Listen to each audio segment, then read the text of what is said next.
بل یہاں پر میں 3 وظیفے ایسے بتاؤں گا انشاءاللہ جو ٹاپ آف دا لسٹ 3 وظائف ہیں مصیبت اور پریشانی میں تکلیف دور کرنے کے لیے، سنت وظائف آپ صلی اللہ علیہ وسلم کی طرف سے تعلیم فرمائے ہوئے۔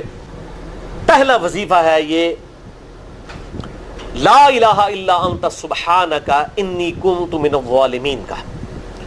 لا الہ الا انت سبحانک، نہیں ہے کوئی معبود سوائے تیرے اور تو تو پاک ہے اللہ، تو تو غلطی کر ہی نہیں سکتا۔ انی کنت من الظالمین، بے شک میں ہی خطا کار ہوں، میں ہی ظلم کرنے والا ہوں، میں ہی غلطی کرنے والا ہوں۔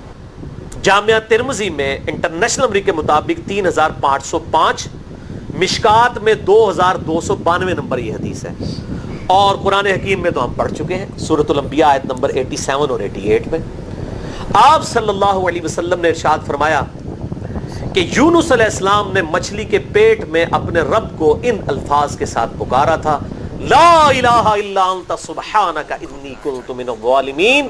اور پھر آپ صلی اللہ علیہ وسلم نے فرمایا کہ جو کوئی شخص اپنے کسی بھی معاملے میں، کسی بھی پریشانی میں اس دعا کے ذریعے اللہ کی طرف متوجہ ہو، اللہ تعالیٰ اس کی دعا کو قبول فرما لیتا ہے۔ اور قرآن میں بھی آ گیا نا کذالک ننجی المؤمنین، اور کتنا بڑا فتویٰ آیا میرے بھائیوں، سورہ صافات 143 144، فلولا انہ کان من المسبحین، اگر یونس ہمیں ان الفاظ میں ہماری تسبیح نہ کرتا، للبث فی بطنہ الی یوم یبعثون، تو مچھلی کے پیٹ میں قیامت تک مچھلی کے پیٹ میں رہتا اگر اس طرح نہ ہمیں پکارتا، اس کی قبر مچھلی کا پیٹ بن جاتی۔ یعنی یہ اتنا عطاب، اور وہ دور ہو گیا اس دعا سے، بہت بڑے اسماء اعظم میں سے ہے۔ تو یہ بہترین دعا، بہترین وظیفہ، اسماء اعظم میں سے بہترین چیز، اور سب سے بڑھ کر جو میں نے بات کی کہ بہترین استغفار، اللہ سے توبہ مانگنے کا بہترین ذریعہ۔ آپ دیکھیں اللہ تعالیٰ کی کوالٹی کو کس طریقے سے انہوں نے اپنے لیے جو ہے وہ ذریعہ بنایا نجات کا۔ کہتے ہیں نا وہ کسی کے انسٹنکٹ پہ بات کرنا، کسی کی جبلت پہ، انہوں نے اللہ تبارک و تعالیٰ کی ایک خاص کوالٹی تھی جس کے ساتھ انہوں نے اللہ کی طرف دعا کی۔ وہ کیا؟ بڑی انٹلیکچوئل دعا ہے، لا الہ الا انت، اے اللہ تیرے سوا کوئی معبود نہیں ہے۔ یہ توحید کو پہلے نمبر پہ لے گئے۔ انت سبحانک، اے اللہ تو تو پاک ہے، تو تو غلطی کر ہی نہیں سکتا کیونکہ تو تو پاک ہے۔ انی کنت من الظالمین، میں تو انسان ہوں، میں تو غلطی کروں گا۔ اب جب اللہ تعالیٰ کو آپ اس طریقے سے کہیں گے اللہ تیرے کو تو غلطی نہیں ہوندی، میں تو بندہ آنا تو غلطی تو کراں گا، کیا زبردست انداز ہے اللہ کو پکارنے کا۔ اس پہ پھر نجات ہی ملنی تھی نا۔ اللہ تعالیٰ کی وہ کوالٹی انہوں نے ذکر کی ہے، اللہ میں تو بندہ ہوں نا تو غلطی کروں گا نا، تجھ سے تو غلطی نہیں ہونی، تو تو پاک ہے، غلطی تو میں نہیں کرنی ہے نا، تجھ سے تو ہو نہیں سکتی، جب میں کر بیٹھا ہوں تو معاف کر دینا۔ بہترین دعا ہے واللہ، بہترین استغفار ہے۔ اور صحیح بخاری اور مسلم کی متفق علیہ حدیث ہے، جب آپ تشہد میں بیٹھو تو درود شریف کے بعد جو اپنے رب سے چاہو مانگو، اس میں یہ دعا بھی آپ اپنے اوپر لازم کریں۔ یہ اسماء اعظم میں سے ہے، اپنی دعاؤں میں اس دعا کو کریں۔ دعا کی قبولیت کے لیے یہ آپ سمجھیں اللہ تعالیٰ کی طرف سے کیٹالسٹ ہے، جسے ہم وہ کیمسٹری میں کہتے ہیں کیٹالسٹ، کیمیکل ریئیکشن کو تیز کرنے والا، یہ کیٹالسٹ ہے۔ لا الہ الا انت سبحانک انی کنت من الظالمین۔ دوسرا وظیفہ وہ بھی جامعہ ترمذی میں انٹرنیشنل نمبر کے مطابق 3524 نمبر حدیث ہے، لیکن ترمذی کا طریق جو ہے وہ ضعیف ہے۔ یہ میں پہلے بتا دوں، امام ترمذی نے ساتھ لکھا ہے یہ روایت کمزور ہے، لیکن ضروری نہیں ہوتی کہ روایت اگر ترمذی میں کمزور ہے تو کہیں اور وہ روایت صحیح نہیں موجود ہے۔ اس کی صحیح سند المستدرک للحاکم میں انٹرنیشنل نمبر کے مطابق 1862 نمبر موجود ہے، اور سنن نسائی الکبریٰ میں 10492 نمبر ہے، اور مشکات میں بھی 2454 نمبر حدیث ہے انٹرنیشنل نمبر کے مطابق۔ تو صحیح سند المستدرک للحاکم اور سنن نسائی الکبریٰ کے اندر موجود ہے،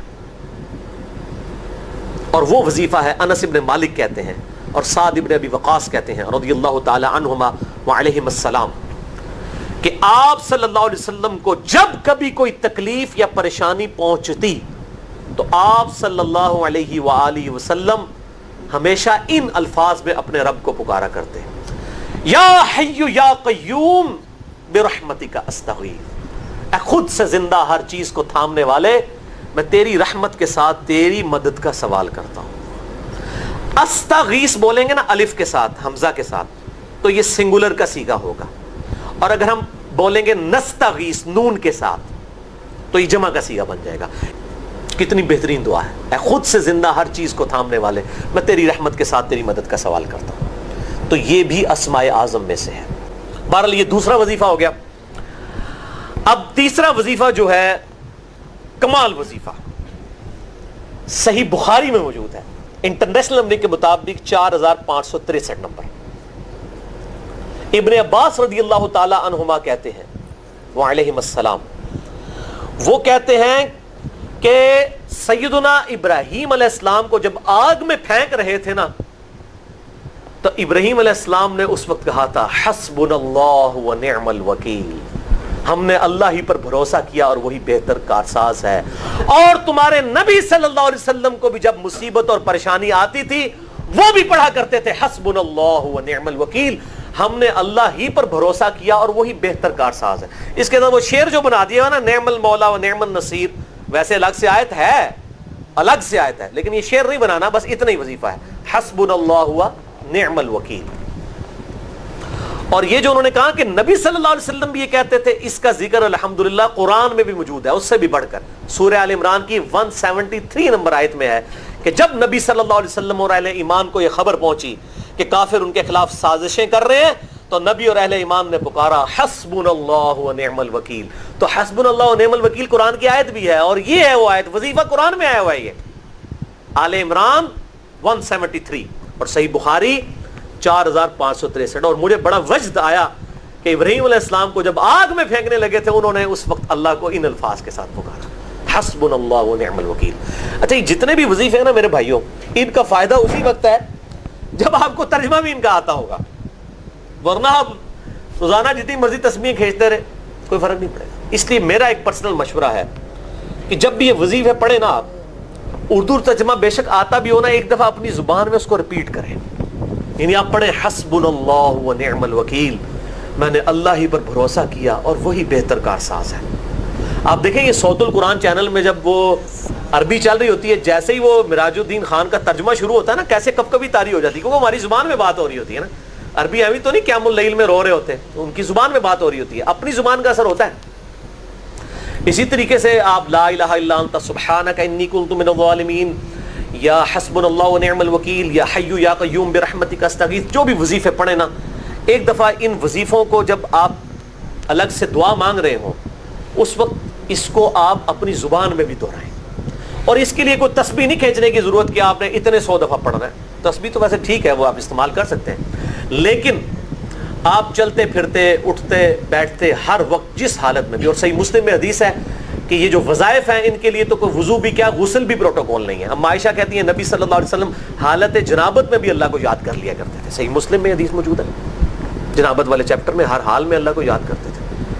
اور جو قرآن میں بھی دعائیں یا اذکار آئی ہیں نا، جب آپ حالت جنابت میں بھی اس کو کریں گے نا، تو اس پہ قرآن کا حکم نہیں لگے گا۔ تو جامعہ ترمذی اور ابو داؤد میں جو حدیث ہے کہ حضرت علی کہتے ہیں نبی صلی اللہ علیہ وسلم کو حالت جنابت کے علاوہ کوئی اور حالت قرآن پڑھنے سے مانے نہیں ہوتی تھی، تو اس سے مراد قرآن کی تلاوت ہے۔ اگر قرآن کی دعائیں جیسے ہیں بسم اللہ الرحمن الرحیم، یہ بھی تو قرآن ہے، سبحان اللہ بھی تو قرآن ہے، الحمدللہ بھی تو، یہ اذکار جو ہے نا، جب آپ اذکار کی نیت سے پڑھ رہے ہوں گے پھر یہ قرآن نہیں شمار ہوں گے، ذکر شمار ہوں گے، اور اس کے لیے نہ وضو پروٹوکول ہے اور نہ غسل کا ہونا ضروری ہے، ہر حال میں اللہ کو یاد کر۔